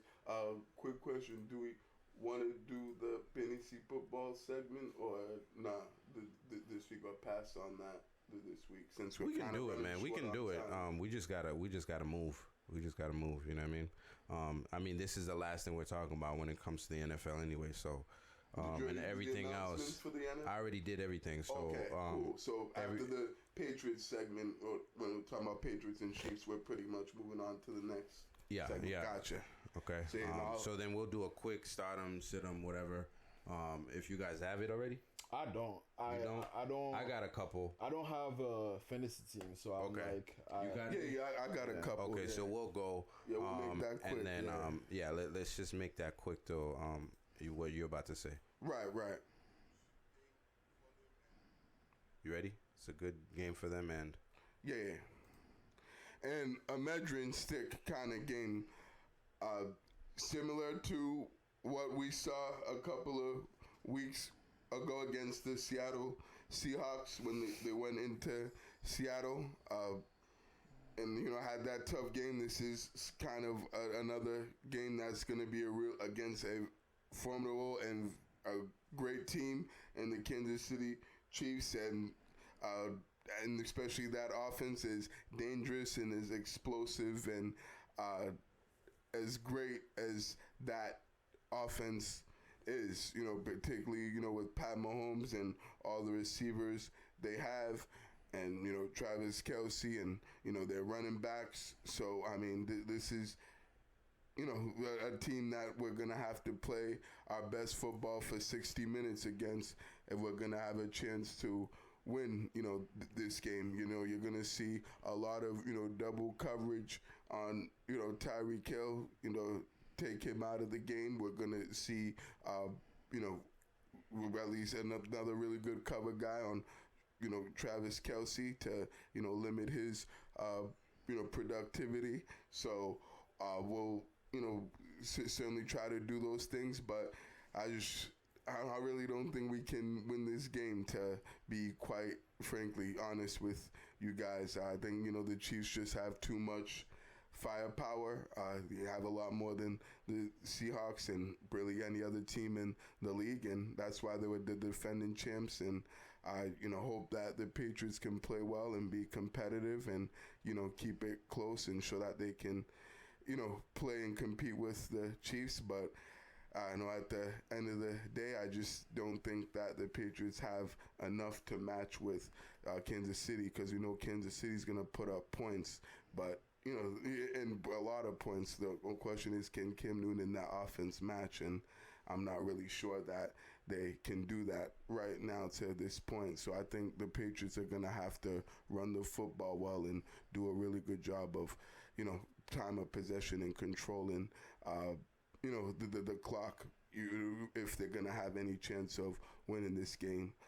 But I think even with that, I'm still not completely confident in their chances of being able to win, but we'll see what happens next Sunday when they play against the Chiefs in Kansas City. Well done. I think I disagree with you guys. I think they can win just because Really? Any given We Sunday. can beat the Chiefs? I think anybody can lose any given Sunday. Wow. You know what I'm saying? No, I hear ya. And I mean, if we're looking at the Chiefs, they haven't been playing that well. You know what I'm saying? They were brought to the brink by the Chargers. With rookie Justin Herbert. So I think they can be had, and I don't think the that was strategy. an off week for them. They don't have very many I don't off think weeks. the strategy is for us to air it out next week. I think the strategy is for us to keep the running game going, so we could keep Patrick Mahomes on the sideline, so that we're churning down a lot of the clock. You know what I'm saying? So Right. I think the best way you win against the Chiefs is by keeping Patrick Mahomes on the other side. Off Don't the field, even let him in the exactly. game. And Right. obviously the Patriots are gonna do like you guys said. They're always going to take away your best man. And sometimes that's really hard for us to do because we've played the Chiefs so many times in the last few years. Tyreek Hill, he's a dog, you know what I'm saying? So, given how the secondary has played against like elite pass catchers, I'm not like the most confident that we can shut him down. It was good that we shut down D. Waller, but, we've had Rob Gronkowski. We know how to play tight ends in this defense. Sometimes we don't have the personnel to do it, like this year in the back linebacking core. But I think it's a position we know how to cover and stuff like that. So the safeties are gonna have to do a good job Yes. of that and step up. for sure, man. But I definitely think it's a game we can win. Like, I don't think the Chiefs are that much better than the Seahawks. And we took the Seahawks to the brink. So I definitely think that, we can win the game. Do I see us winning? Do I think we're going to win the game? I think that's a little, harder to say, but I think we can definitely win the game. And that's it for me. But real quickly for our fantasy listeners, right? You want to give us, Barry, a starter for next week and somebody you should sit for next week, and maybe a waiver wire pickup if you have one? Yeah, so I would say for next week, you definitely want to make sure that you start Lamar Jackson. So, I mean, I'm sure you're starting him every week. Yeah, you're starting him every week. But that's certainly, I think he has a really good, matchup against the Washington football team. So I certainly think that, you should be able to start him or anyone on the Ravens offense. As far as benching, and you probably want to bench pretty much. I think you should probably bench again anyone on the Eagles offense or customers, because that offense is struggling once again, and they're going up against the 49ers, who have a pretty good defense. I know they have some injuries that they're going through, but they still should certainly be a formidable opponent for the Eagles, and and a tough defense to go against. So yeah, pretty much it'll be a bad day for any Eagles offensive player next week. And then for waiver wire pickup, I think a guy that you should look to pick up in your leagues, if you haven't already, is the running back from Carolina, Mike Davis. So we actually agree on one thing right there. Yeah, that's certainly gonna be a good pickup for anyone who's looking for a running back in your league. I picked him up. And as well as me, I picked him up in one of my many leagues that I'm in, since I'm a big fantasy football guy and junkie. So if he's available, without question, you should pick him up as he's getting a lot of the carries and a workhorse without Christian McCaffrey, who's gonna be out for a while. Yeah. For me, I'm going to say, for the quarterback needy people, you should bench Justin Herbert. He's going against the Buccaneers next week. So you definitely want to bench that guy. Next week, somebody you want to start is, like Barry was saying, pretty much anybody on the Ravens team that's not Lamar Jackson, because we know we're going to start him anyway. So that's Mark Andrews and Marquise Brown. Hollywood Brown. Yeah, Hollywood Brown, because who are they playing again? Washington football team. So they're not doing anything. Yeah, exactly. And waiver wire pickup, quarterback needy people, Justin Herbert, man, he's gonna be starting.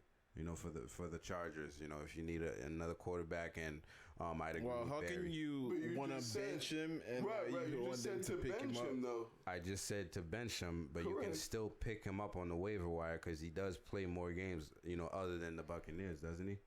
No, that's true. Right, he is gonna play there for you go. a while. You don't have to play him Tyrod next week. Taylor, right, but you can pick him up. Oh, and you know what I'm definitely. saying? I picked him up because I'm in a 2-quarterback league. You know what I mean? That he's my third quarterback. Just in case anything happens. So, I see what you're saying. Yeah. So no. I got you. Right, save him for other weeks. Exactly. Go down the road. Right. I mean, I looked at him versus the Chiefs, man. He doesn't look bad, man. I just know he's a rookie and he's gonna go against what looks like a really good Buccaneers defense right now. And so that's why I say sit him, but I do think he's a worthwhile pickup as well. Yeah, especially if you're in legacy leagues as well, because you're gonna keep that guy for a long time. Right. That Bucks defense is opportunistic. Yeah, it's definitely opportunistic. Absolutely. They cause a lot of turnovers. They got good linebackers over there as well, so that's it for me. But let's move on. Real quick. I don't know if you guys heard about the Tyrod Taylor situation. On how he got we heard and stuff. So I don't know if you guys had any thoughts on that. I know since we're talking about the LA Chargers. Tyrod Taylor, before the game last week, the doctors were administering a shot to his ribs because he's playing banged up there. And the doctor accidentally punctured his lung, and right now he's out of football indefinitely. And I think the whole story is that this is not something that's uncommon. That happens, from what I've seen, the explanations. And I looked into it as well. He can't even sue for that because of the CBA, and really? He so can't. Even find He already signed wow. the dotted line where they said they can do these little procedures prior to games and stuff like that, so you can't sue. But the NFLPA is looking at that, looking into it. Yeah. But I think a lot of people think that Tyrod Taylor's not going to be able to play ever again. He will be able to. He just can't play for at least 6 weeks. Wow, the truth is, doctors make mistakes. They make mistakes. They do. They're not perfect. They're humans, just like us. But you just wish that it wasn't on you. Right, but I think, right. I think that also raises questions about the organization. The Carolina Panthers organization. Because I don't think the Chargers. The Chargers. Yeah, my bad. All good. It definitely raises questions for them and their staff and players that want to sign places. It's like, dude, you got doctors puncturing lungs and shit. Like, why would I sign here? And they've had other issues with like the medical staff too as well in the past. So, I hope that doctor is not in the facility anymore, because that's unacceptable, man. That's a guy's career right there. Yeah, exactly. And I feel bad for him because everywhere he's gotten a chance to start, some catastrophic shit happens. And if that doctor is watching, the lungs are right here. Yeah, man. There's one here and there's another one right there. Refresh. The ribs are right over here. Yeah, right. you need a fucking refresher course, okay? Let me stop. Take a webinar. I know you're about to go in on that. Let me stop. Doctors do important jobs out there. It's unfortunate that happened to Tyrod Taylor. I'm sure the doctor didn't mean to. It was just a mistake. Everything will be fine. Yeah, man. Well, let's move on. We got the NHL. Stanley Cup going on right now. It's the Dallas Stars versus Tampa Bay Lightnings. Tampa Bay leads 3-2 right now. Dallas won in double overtime on Saturday to force a game 6. Yeah. And maybe Dallas is bound in a possible comeback. I'm not sure if they will be able to come back, but it was a hard-fought game 5 for Dallas, and I'm not rooting for anybody, but I just want to make fun of the Cowboys if the Dallas Stars brings a championship to Dallas before the Cowboys does. Yeah. For sure. For sure. That would be pretty funny, right? I'd actually would like to see that, even though I have the Lightning winning this series. I wouldn't mind. Well, the Lions looks like they will win. I mean, Dallas won game 1, and then after that, the Lions just blew them out almost every game. So yeah, man. So I can see Lions just blowing them out next game in game 6 and closing it out. Right. But that'd be pretty awesome if the Dallas does come back and win a championship and win the cup and before the Cowboys win a Super Bowl. So, but even if they don't this year, I think they will, because I don't see the Cowboys winning the Super Bowl in the near future. We'll see, man. But yeah, that's what we got for NHL, man. Bruins are not in it, unfortunately. So we just give you the updates on what's going on with the NHL. We're gonna move on to the MLB, where the Red Sox had their last game on Sunday, the 27th, and they won 9-1. And they pretty much ended up the season on a strong note, with winning their last few games, which was good. They got eliminated from the from the playoffs, and that was pretty early. Tampa Bay Rays, they won the AL East, and the Yankees and Blue Jays earned a playoff spot out of the AL East. So that's what's going on with baseball right now, and they're about to go into the playoffs, man. Playoffs. Right. And we're about to see some pennants. Yep, yes, sir. And just a quick announcement on the Red Sox. They actually did end up firing their manager, Ron Renicky, today. And that was pretty interesting. Well, not interesting in terms of whether that was going to happen. We all knew that was going to happen. They actually did that before the game actually was played today. Yeah, so I thought that was kind of pretty weird and that's kind of dirty. Awkward, right. Fire him before the last game of the season, even though we all knew he was going to lose his job. That was motivation for the team to play their hearts out the last game for the last. Who cares? Right.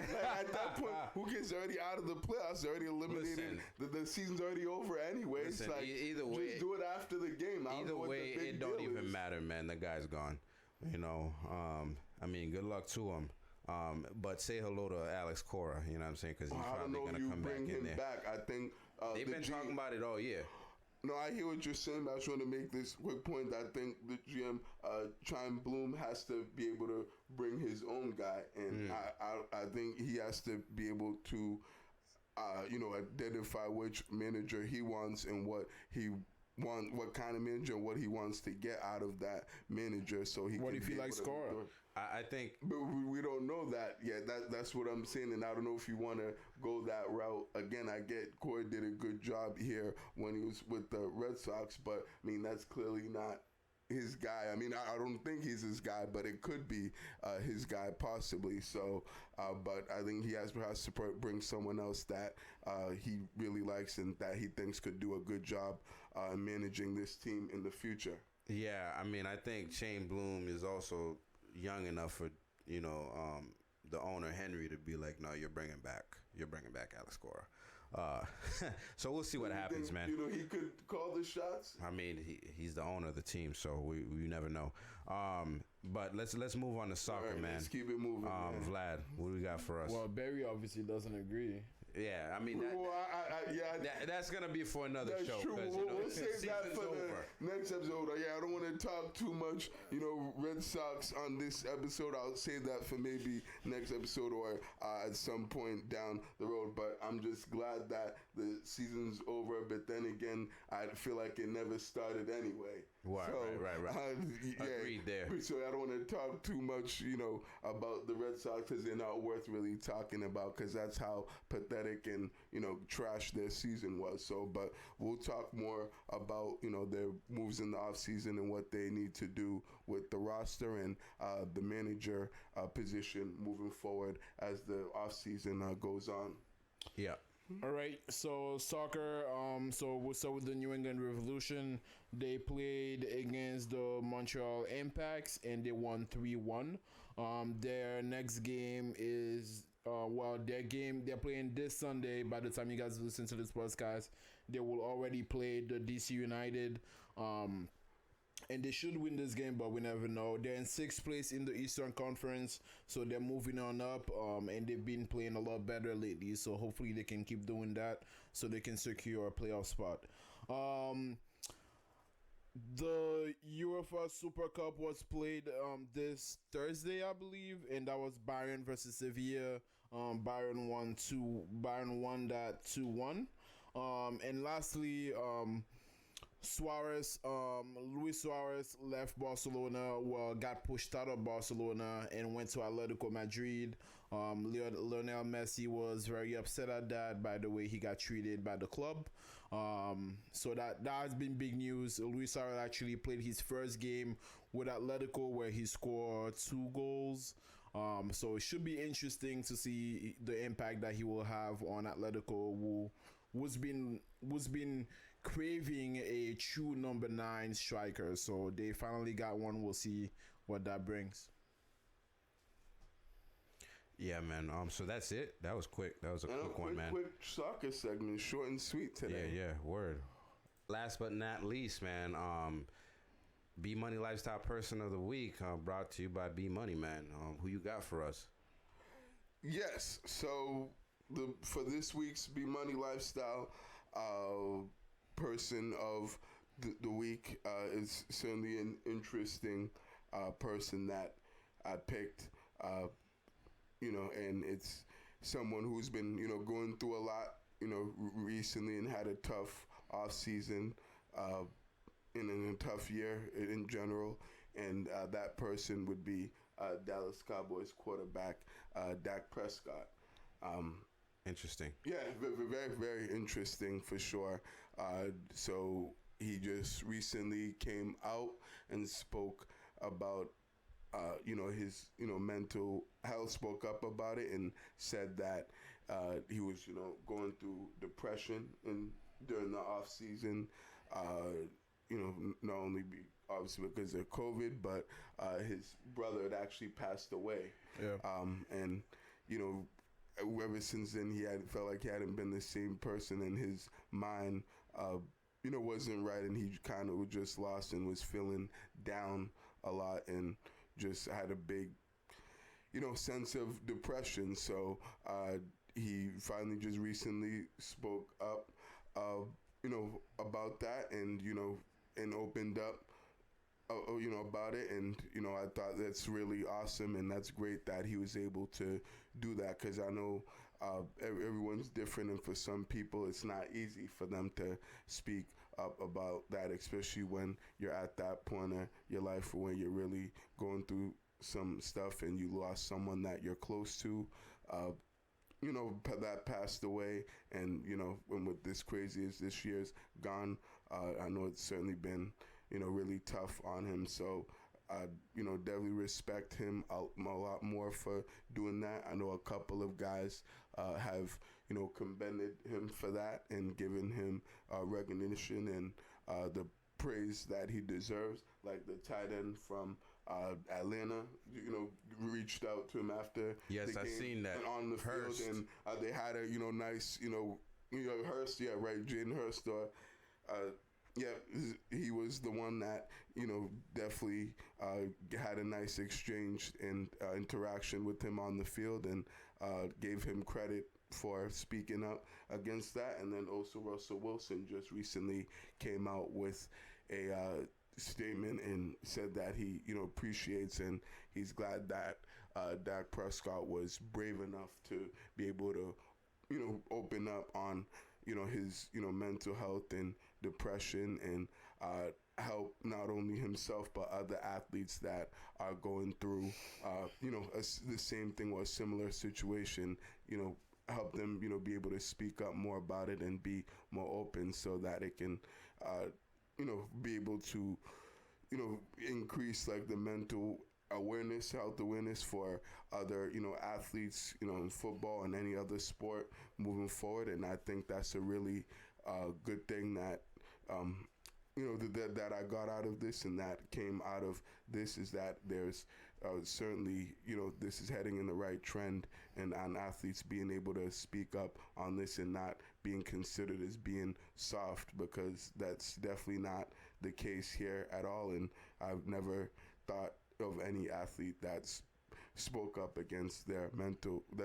on their mental health as being soft. So they're people just like us, and they go through stuff just like we do, just like regular people. So big shout out to Dak Prescott on being this week's B Money Lifestyle Person of the Week, and that's definitely that B Money Lifestyle. Right Absolutely, there. Man.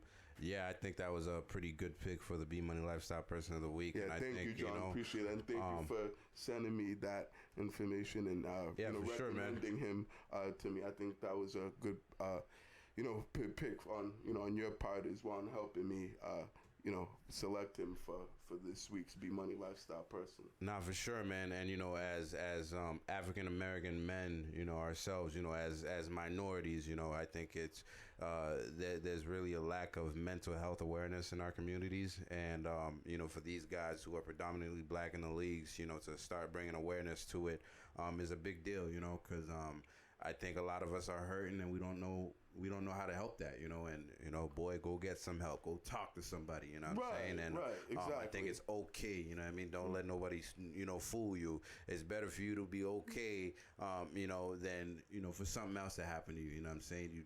You're better off going to talk to somebody, and getting over whatever it is than, torturing yourself over, what's going on internally, by yourself. So Facts, exactly. Get a friend, get somebody, man, somebody you can therapist, trust. whoever, man. Just talk to somebody, man. Mental health is key, man. And that's going to be it for us for episode 28, man. As always, thank you guys for being here. Thank you, people, for listening. Subscribe to the channel. You guys. Follow us on social media, man. Yes. This was Pro Fan Sports Podcast, where the fans of the pros go. We'll catch you on episode 29.